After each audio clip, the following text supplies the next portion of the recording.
names of my sons and daughters. Hello, ladies and gentlemen, and welcome to the Aurora Smedley podcast, where I speak with you about what the world needs to hear. And in today's episode, I'm going to be discussing spiritual experiences. And a few weeks ago, I had my podcast on spiritual awakenings. And I am now going to speak about spiritual experiences more generally, because while they are not exactly the same, they are kind of in the same ballpark. And so I want to share with you my takes on all of this. And I hope that this is supportive for you if you have had a spiritual experience, or if you know someone who has had one. So first of all, spiritual experiences, people do not like to talk about them because they are concerned that other people will see them as totally nuts or crazy. And if you talk to most people, and if you ask people directly if they have ever had a spiritual experience of some kind, of any kind, most people will say that they have. And so this is something where it's almost like our society's best kept secret. We're all keeping this secret from each other that we have all, for the most part, collectively had at some point some sort of spiritual experience. And so this includes supernatural experiences. This includes experiences of communicating with ghosts, of people that have passed, entities, of energies, of the spirits of different beings, like the trees or other spirits. This can include knowing things that we shouldn't have known. This includes dreams where you can predict the future. Spiritual experiences can be deeply profound. They can shape a person's life trajectory. And yet, for some reason in our society, all of this spiritual talk is clouded by this shroud of woo-woo, and it makes it really inaccessible, I feel, for the average person, because many of us, we want to feel like we're normal. We want to feel like we're just having a good time, that we are some kind of rational human being. And spiritual thinking in general seems completely at odds with materialist, rationalist point of view.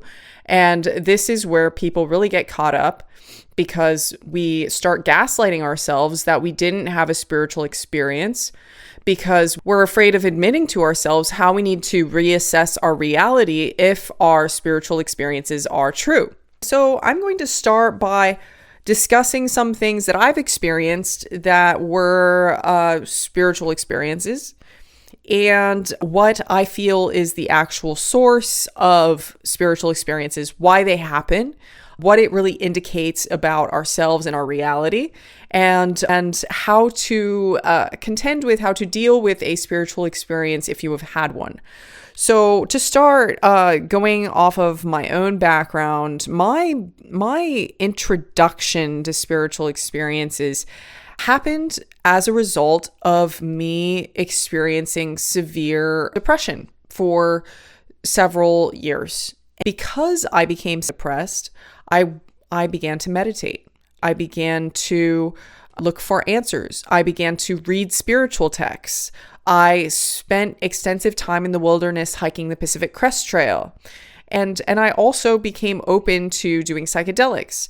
And doing psychedelics was a big positive shift forward for me in my mental health and my personal well-being. So my first spiritual experience was probably my spiritual awakening when I was on LSD. This was my first experience on psychedelics. I decided to partake so that I could improve my mental well-being, because I had had severe depression for several years at that point, and I had heard from numerous people anecdotally that psychedelics had been instrumental in improving their mental health. So So I became open to that. And when I did LSD for the first time, I had this experience of being completely connected to all of reality. And at this point, I had been reading Buddhist texts for over a decade. I had been reading Buddhism. I had been studying Buddhism. I had been engaging with Buddhism since around the age of 14. And while I had cognitively understood this idea of interconnectedness that the Buddha discusses, I never completely experientially understood what interconnectedness was until I had a direct experience of being connected with all of existence, completely filled with love, compassion, and peace. And that shifted my relationship with reality completely after that. Because after that point, I felt that I was one with all of existence. And while I still understand that I am an individual being, I do also understand that I am part of a greater universal consciousness of which we are all participating in, and that this universal consciousness is what animates all of us. So after that experience, then I proceeded to, several years later, have numerous other experiences as well. I began to study energy healing because I was interested in it. And as I started doing healing work on different people, I started to see that the results that I was seeing from doing this energy work on people was actually insane. I had numerous people that I worked with have significant shifts in what their vibe was like, how they would walk, how they would even talk. One young lady that I did a session with, I met her maybe 6 months after the session, and she had a different voice. Her voice was different. Her body was different. Her energy was different than it was previous to the healing session. And so I started to see that there was something to being able to do healing sessions on people remotely, being able to connect with people's energy, release energy from their system. And this was completely blowing my mind because it didn't seem aligned with any of the laws of physics. It didn't seem aligned with anything that made any sense to my scientific mind. My background is actually in geophysics and engineering, and so this was completely mind-boggling for me. How was this happening? How were people having these significant shifts, even at a distance, simply from me holding my hands over their body in physical space or in consciousness space? This didn't make any sense to me. So this was kind of blowing my mind. I didn't really know how to categorize this almost in my head. But then a third supernatural spiritual experience that I've had was in seeing and witnessing spirits in the real world. Okay, this is not something that I would have ever thought that I would ever see, ever experience, but it was so definitively clear at that point that it was undeniable for me. So this is just a small taster, believe it or not, of spiritual experiences that I've had over the course of my life in the last 10 years. And it honestly blows my mind because it completely shifted my worldview from back when I was younger to now. Because back when I was younger, I thought the physical, materialist, rationalist point of view was 100% how it was, and that this was not part of anything. But now I see that there is some aspect of reality that is not described by purely the laws of classical physics. So this was troubling for me, right? And I think that this is troubling for anybody that has a spiritual experience, because most of our society doesn't acknowledge that this is part of reality. We don't acknowledge that this is an aspect of reality. And because we don't acknowledge it, we don't talk about it. And because we don't talk about it, we don't integrate it as part of our reality. But in order to explain my understanding of how spiritual experiences work, what they really source from, we actually need to shift our understanding of reality itself. And this is shifting our understanding from this three-dimensional reality being the only reality that there is, to understanding that there are other dimensions of reality that exist that are not perhaps visible to the naked eye. And I think the most simple way to think about this or understand this is to know that there is a web of consciousness, that all of reality itself is embedded with a consciousness that goes through and that permeates all of physical reality and beyond physical reality. You can think of it as there being a web of consciousness that extends through all of reality. So to describe some of the different kinds of spiritual experiences that people have, one common one is spiritual awakenings, which I discussed in my other podcast. This is when you feel connected to all of reality at once. You have some sort of deep connection with all of reality, and possibly ego death. This is when you lose the sense of your own entity as being separate from all of reality. So a second kind of spiritual experience that's really common for people is intuitive nudges. So this is when we know something that may happen in the future, or we just know some aspect that is true without having any physical way of knowing that that is true. An example of this would be when your aunt gets up one day and says, "We need to call your brother right now because he is in danger." And then it turns out that he has like some kind of medical thing that you need to go get checked out immediately. That would be an example of an intuitive nudge.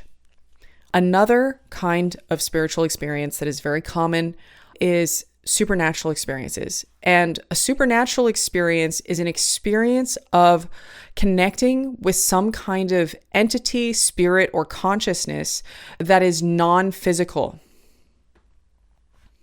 So essentially, you can think of it as we are consciousnesses that are embedded in a physical body, but there are consciousnesses, spirits, and entities that are not attached to a physical body, that can still influence in a certain way our world. And so some people, including myself, have had experiences where we see or connect with spirits or entities of some nature that are non-physical. So this is what I would describe as being a supernatural experience. In pop culture, this would be like Ghostbusters, but in reality, it may or may not be like quote unquote creepy. It might just be like a spirit that wants to connect with you and discuss something with you that is from the other side. And a kind of like a derivative of that is mediumship. So a medium is someone who channels messages from the other side or allow themselves to be the physical body for such entities who do not have a physical body, so that that entity can speak through them. That is essentially what mediumship is. So I've discussed spiritual awakenings. I've discussed intuitive hits. I've discussed supernatural experiences with entities and other consciousnesses. Now I'm also going to discuss prescient dreams. So a lot of people experience connections with the other side through dreams. And so in our dreams, we can sometimes obtain access to knowledge, to information, to entities, to futures in our dream state. And so this is another very common kind of spiritual experience. And the last common kind of spiritual experience I'm going to refer to as an energy experience. And so this is when you might be able to know something based off of a person's energy, based off of their vibe, or if you have perhaps a transmission or sending of energy from another person that shifts you in a certain way. Sometimes we can receive or give energy in a way that feels potent and powerful, and that is also a very common spiritual experience. So these are different examples of spiritual experiences, and I feel that and these are all actually very common. I would be shocked if you haven't had at least one of these. And I'm now going to explain essentially what causes all of these to happen. The first is essentially a spiritual awakening happens because we are all aspects of a universal consciousness. So this universal consciousness, which embeds all things, is something that we all are a part of and all have access to. This is something that some people might call God, some people call source, some people call the creator, but essentially it is this divine intelligence, this universal consciousness that animates all of reality and which is the source of all knowing, that we have access to when we have a spiritual awakening. So when we have a spiritual awakening, we for a minute or for a brief time become unfixated on our own personal identity and can therefore associate with this larger consciousness of which we are a part. So the next thing that I discussed was intuitive hits. So the reason why we have intuitive hits is because since we are connected to all of reality through this consciousness, and since all of consciousness is connected, we can at all points be connected with any other point in reality. So essentially, because we are all one consciousness, we theoretically can know anything about any other part of the universe at all times. And so this allows us to receive energy from this internet, so to speak, so that we can have an intuitive hit about something.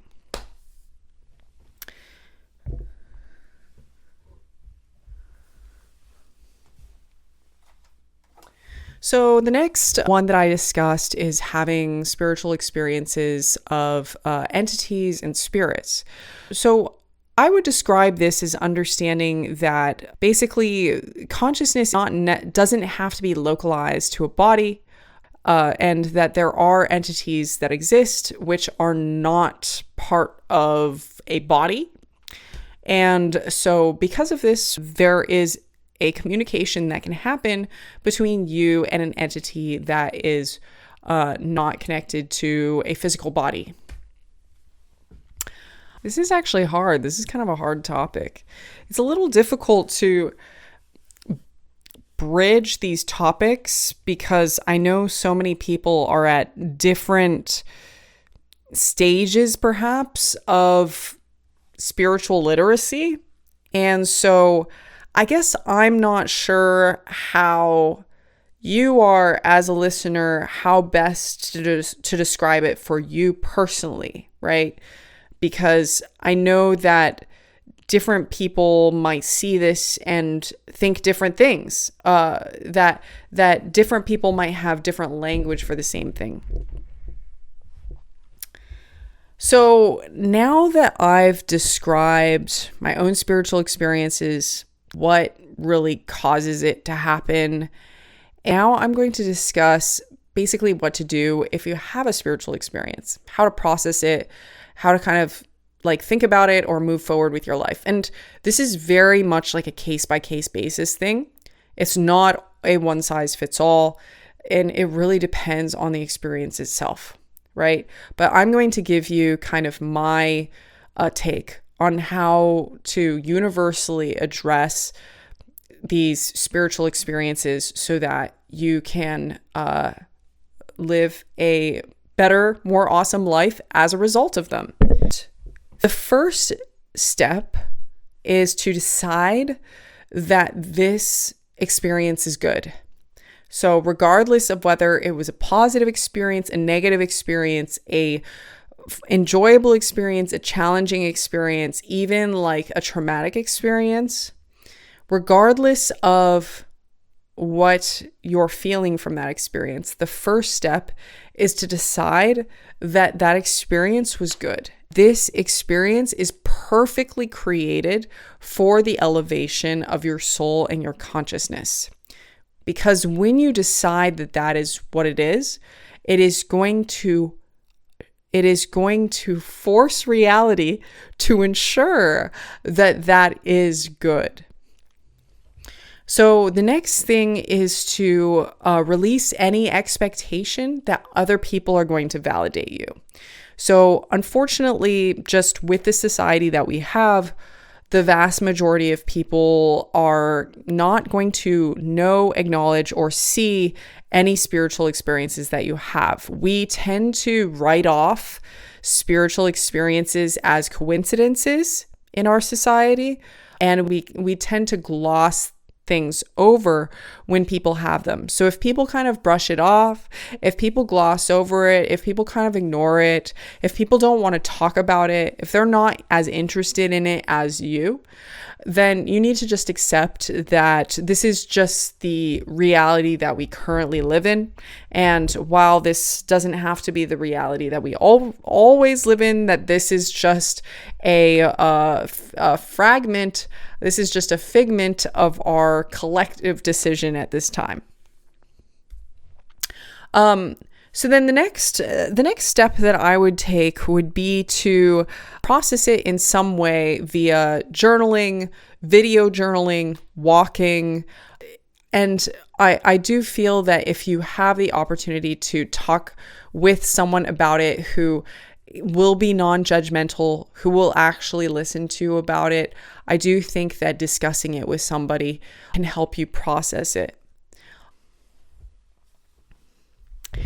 And then finally, after you've had this experience, after you've given yourself some time to process it, after you've released the expectation that other people are going to validate you or understand you because of this experience, the next step is to